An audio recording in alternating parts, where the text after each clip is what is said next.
Matagal na rin akong caregiver sa bansang ito. Ang masasabi ko lang sa mga Jewish o sa mga Hudyo, mababait sila. Siyempre, hindi naman 100%. Wala namang bansa na 100% perfecto o talagang mababait ang mga tao. Pero kumpara sa ibang bansa dito sa gitnang silangan at sang-ayon na rin sa mga nagtrabaho dito at nalipat sa ibang bahagi ng gitnang silangan, pinaka magandang pagtrabahuhan ang bansang ito. Bakit? Kasi dito itinuturing ang mga manggagawa na kagaya ko na ka-level nila. Lahat ng benepisyo na tinatanggap nila ay tinatanggap din namin. At dito ang mga tao ay pantay-pantay. Hindi mo kailangan silang tawagin ng madam, ng sir, ng ma'am.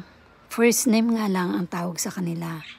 Yun ay isang senyales na pinapakita nila na kaya nilang pumantay kahit na sila ay mas nakaaangat sa buhay.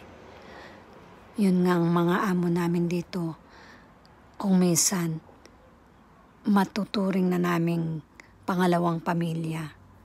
At pag nagustuhan ka talaga nila, sadya namang ipaparamdam nila sa iyo na ikaw ay kapamilya nila.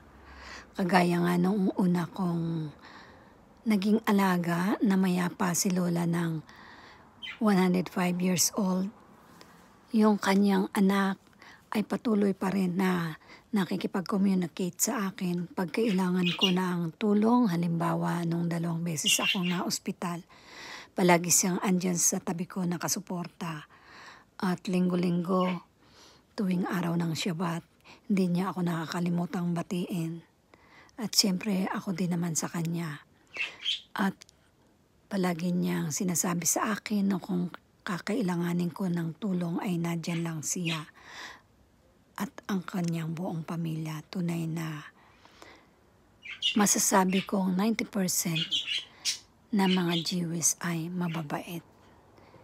Kabaligtaran ng pagka alam natin nung tayo ay nasa Pilipinas pa na naririnig ko sa mga matatanda yung salita nilang ay Hudyo ka, nang dating sa atin ay parang negative.